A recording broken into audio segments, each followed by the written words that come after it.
Welcome back here today on the beautiful campus of Florida Panhandle Technical College. Another in our series of Meet the Coaches. Here today with us is Gerald Tranquille. Recently came on as head coach and athletic director at Vernon High School. As we have in the past with other area coaches, when we come back, we're going to talk to Gerald about Vernon High School. We're going to talk about a little bit about maybe his career, what led him, what got him into teaching and coaching. And at the end of the day, what's important are our young adults. As you've heard Blake Wilson from Chipley High School espouse that what's important is their future going forward. Football ends very quickly. The rest of their career lasts just that, the rest of their lives. Gerald, I've already gotten to know just a little bit, experienced some of his coaching methods, and more importantly, his practice sessions. Good guy. You're going to want to hear this one, probably one you're not going to want to miss. We'll be right back.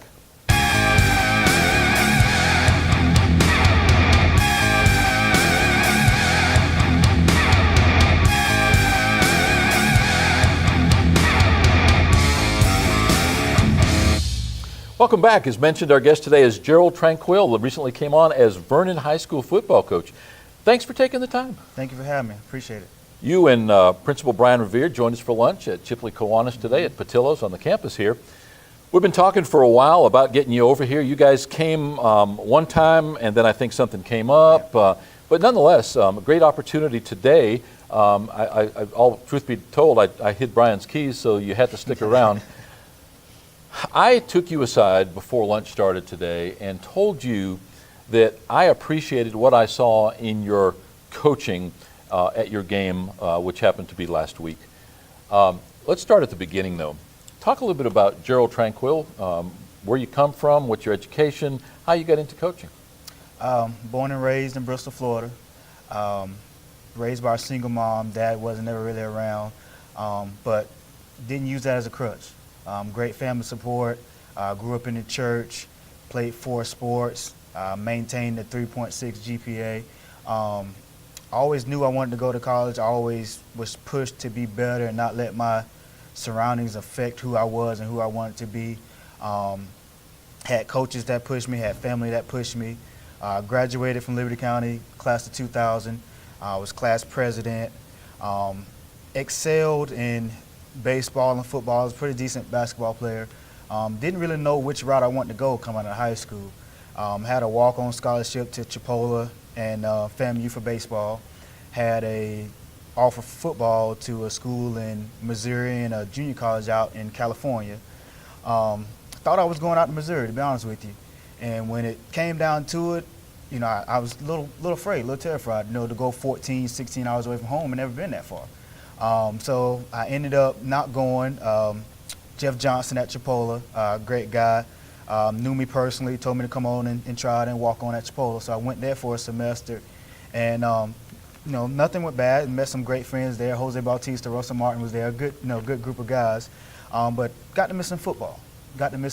So I called the coach up at Culver Stockton College in Canton, Missouri, and asked him if he had any more room, if he was still interested in having me, and ended up offering me a little more money to come. So in the spring of 2001, I went there in January, and January in Missouri, you know, yeah, coming from Florida was pretty cold. So that was an adjustment. Ended up not even playing football when I first got there. Ended up, as soon as I got off the plane the next day at school, the baseball coach met me there, asked me to try for the baseball team there. So I ended up walking on and playing baseball. Played 2 years of baseball, and started playing football that next semester. Ended up playing 4 years of football and 2 years of baseball there. My sophomore year, I was second team all conference, tied the school record for interception. So had a pretty good career there in football. Ended up graduating with a 3.0 GPA, so was able to maintain the academics while I was there. Really always wanted to be a coach.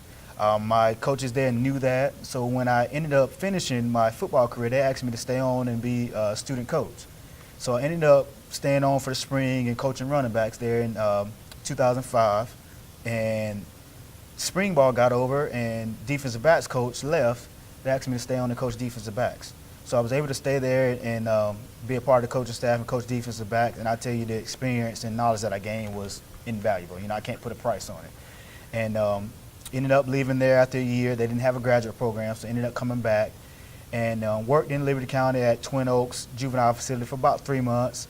Got a job over in Cairo, Georgia, my first coaching job in Cairo, Georgia at Washington Middle School.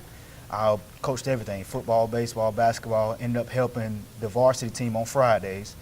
Stayed in Cairo for 2 years, ended up coming back home to Bristol, Florida.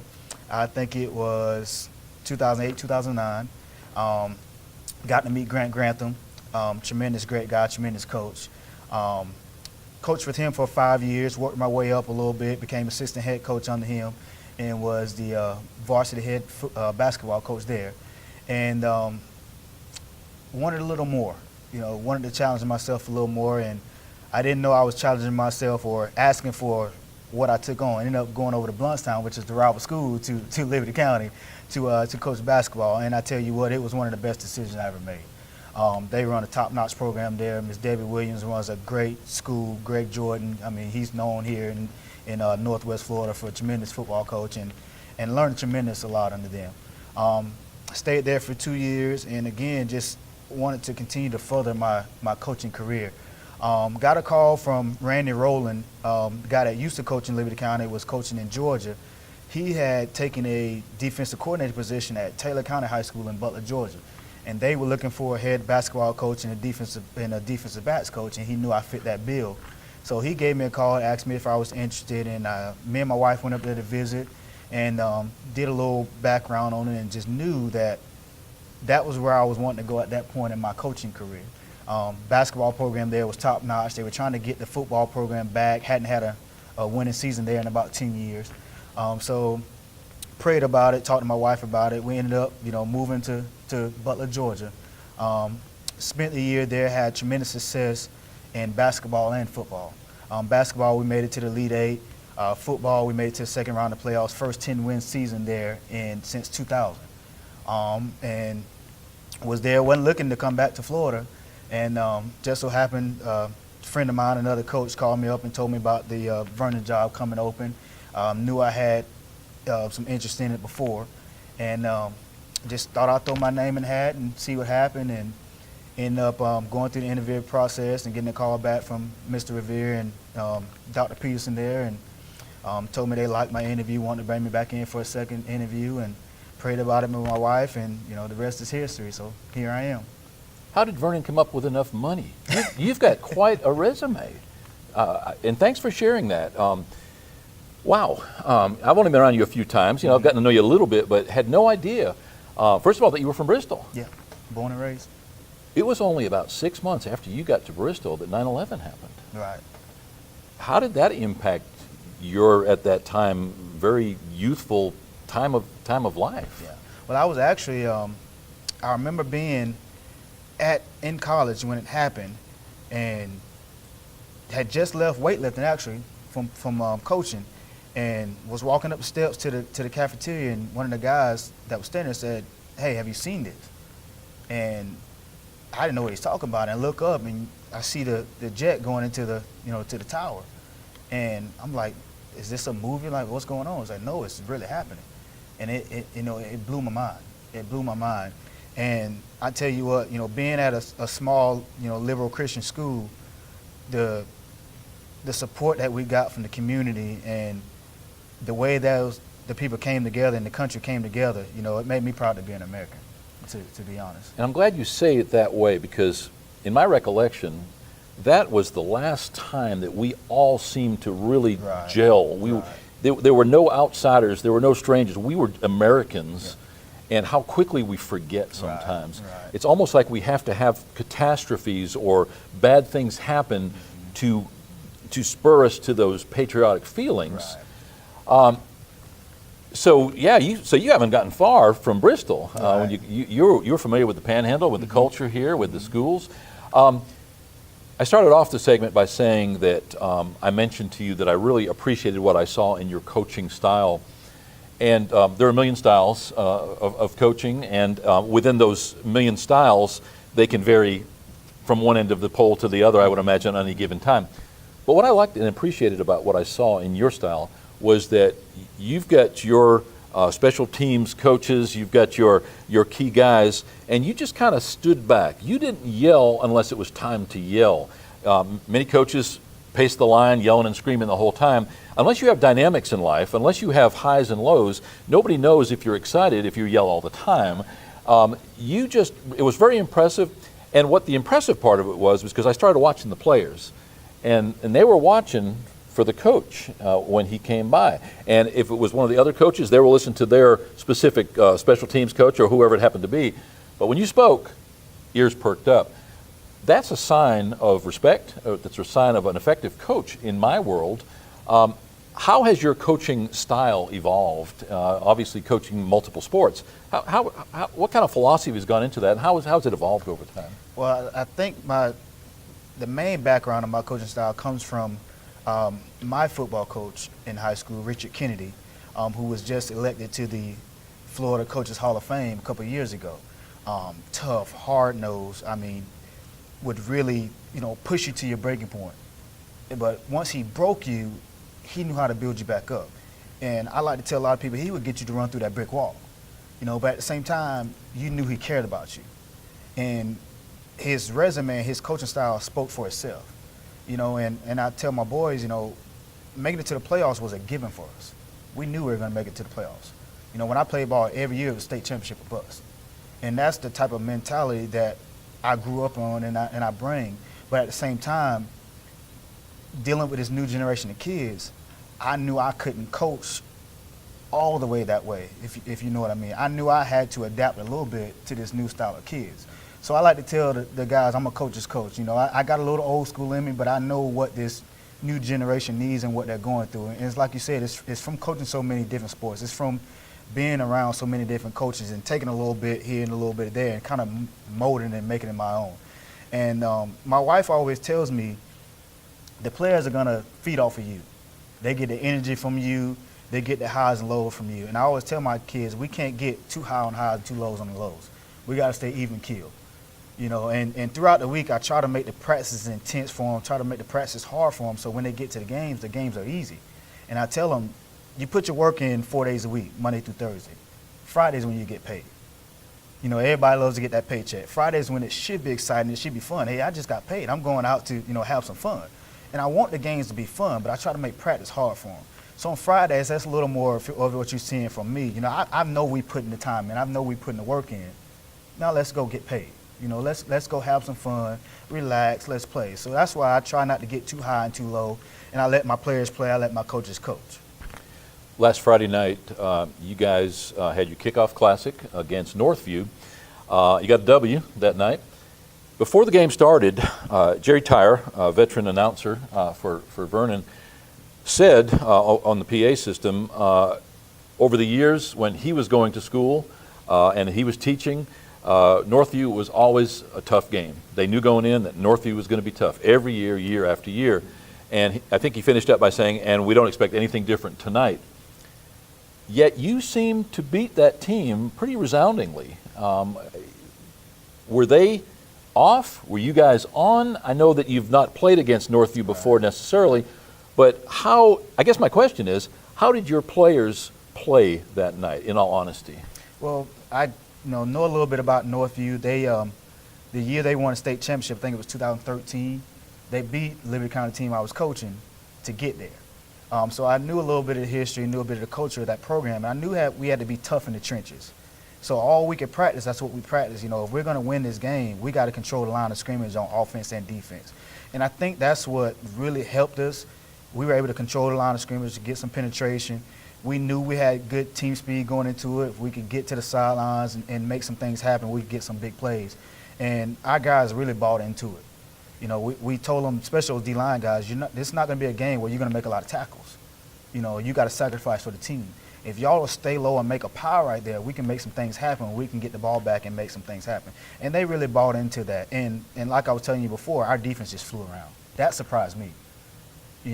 We had been preaching effort. And I tell you, every play, we had 9 guys to the ball pretty much every play. And one of my coaches broke down the film and said, Coach, did you realize we didn't have a single missed tackle? We didn't have a single missed tackle that whole game. And that just goes back to the effort. and the guys just wanting to do well and responding to the coaching and everything that we've been preaching to them all week. Friday night before the game, doing some drills.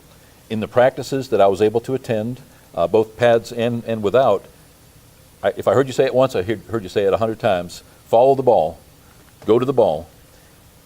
And that's exactly what they did, and that's where you got that strong defense. Their reactions, their focus. What's your challenge? What are the biggest challenge or challenges that you face this upcoming season? Biggest thing, one of the challenges I'm still dealing with is getting them to buy in completely.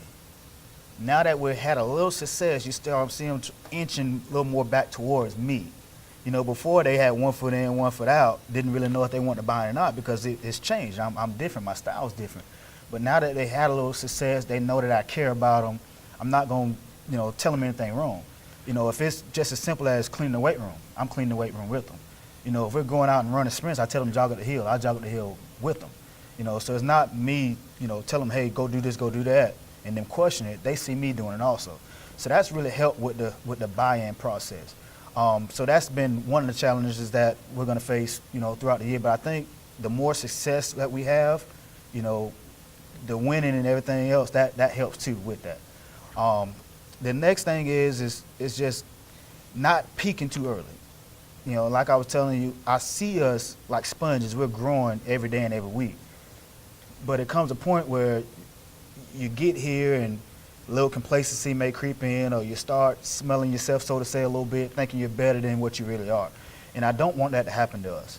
So it may get to a point later in the season that we got to build them back down a little bit. Us as coaches, we may start thinking, hey, we pretty good, got a shot at this thing. But we don't want to portray that to the players. We want them to stay hungry. We want them to keep that, what we call the grind mentality. That's kind of been a little bit of our motto this year. And all else fails, grind. Just keep grinding. Good things happen if you just keep grinding. So that's kind of been our motto, this summer, this spring. In the practice that we last attended, you had probably equal time on the field running drills as well as in the weight room. Mm-hmm. Do you pretty much follow that same pattern throughout the whole regular season? I've been fortunate enough to have most of my guys 7 period in the weight room, so we're able to get our weights done then, so we don't have to do it after school. So that's been huge, having those guys been able to get in there and continue to work, continue to maintain that strength throughout the season. And so when we get to the football field, we can just focus on football. Not any team, and yours is no exception, can have all big guys. Right. You've got some relatively small guys, as does any team. Even your smallest guys were extremely enthusiastic in the weight room. And, you see them there on the bench press, you see them on squats, whatever it happened to be. They were into it. Mm-hmm. You've obviously instilled a love for what they're doing in the gym at some point in time, or revived it, because again, the proof was in that pudding. Yeah, I can't take a lot of most of the credit for that. That's one thing I knew about Vernon High School coming into it, that they believed in the weights. Having Coach Johns there a couple years ago, everybody knows him for his weightlifting. And then having a weightlifting coach, Lee Richards, who won state, he does a tremendous job in the weight room. I've learned a whole lot from him since I've been there. And that's already a culture there. That's something that I didn't really, I kind of piggybacked on and, put a little bit of my own things in there. But those guys, they love the weights. We have to run them out of the weight room. We really do. They love weights at Vernon High School. And you mentioned Coach Richards, and that was the next thing I was going to point out, that he, obviously being of the culture that he is, that was where his focus was, at least on that day.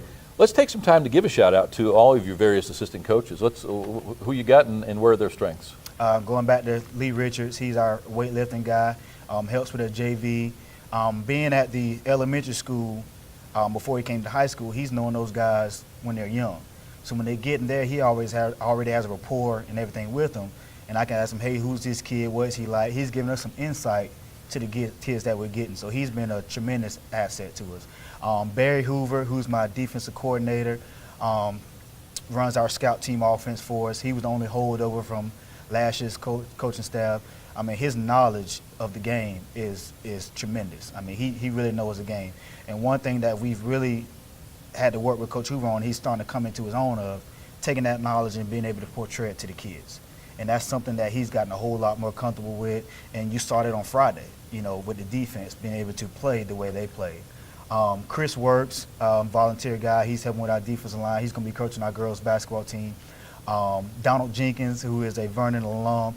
I mean, I couldn't do it without Coach Jenkins. I mean, he's got a lot of the community, a lot of support coming back into the program and buying into me because of him.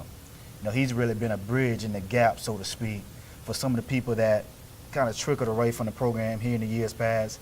They know he's out there. They know I must be doing something right for him to be out there. So he's been a tremendous asset, not only on the field, but off the field also. And last but not least, we got Miles Austin, who came over from Walton, the Funac area. Great mentor. Has a history, been through a lot, and has used that history to teach kids not to follow his path. He really uses that to motivate and cultivate kids. And he's been a tremendous guy, a tremendous mentor when we need a kid that's maybe struggling, having a bad day. He's been the one to kind of go over and put their hand on his shoulder and be able to talk to him, pull him to the side, and try to get him out of that funk. So as you can see, it kind of got a well-rounded staff, guys that can do more than one thing. Yeah, and I guess that's what I saw was that you had your own little army aside from the players. You had your coaches out there, and you were able to sit back just a little bit, observing everyone, the players and your coaches, because both of them need coaching. Right. And I'm glad you talked about community support, because that segues into what I wanted to finish up our conversation with or about today, and that is the community giving support, love, whatever you want to label it as. Vernon is not an affluent community. Washington County is not an affluent county to start with. Vernon is definitely challenged when it comes to that situation. And you have some that are less than doing extremely well. Despite that, anytime there's a need, people step up. Yes, sir. Sacrifice doesn't mean that you give a little bit of what you got and you never feel it, the loss. Sacrifice means you give until it hurts. Right. And I've had that conversation with people about tithing, that if 10% doesn't hurt, then maybe you should look a little bit further and give more. But in the case of Vernon, in the case of your school in general needs, certainly when it comes to the football, I see it time and again, especially on social media, the Vernon football team needs PB&J. We need some place to have dinner that night. We need some support. And then when you make available all of your advertising banners, right. My goodness, they just come out of the woodwork. Yeah. To what do you attribute that huge love for football, for the team, for the Vernon team specifically, and then when it comes down to it, you, your staff, and then the school district? Because at the end of the day, they're supporting that entire school district through their support for your football team. To what do you attribute that? It all starts with the kids. And it starts from the top down, starting with our superintendent, our principal, Mr. Brian Veer. The kids know they care. And when the kids know they care, they go back home and get the parents to buy into everything that the school system is doing. And like you said, our social media, I mean, Mr. Holly does a great job of portraying the school and getting the school out there, giving us great publicity. Anytime we need anything, the community runs to help for us. And I mean, the signs, by the end of the season, you'll see signs everywhere. I mean, we've done a great job with the signs, and we can't thank the community enough. And the PB&J, we hadn't had to want for food. The kids come off the field at the end of practice, they got it right there waiting. And that's a shout out to the Jackets Nest and everybody else, the parents that have brought peanut butter and jelly and helped us with that. But it's small time football. Small time football. That's the only thing that the community has to really get behind. And we can't do it without them.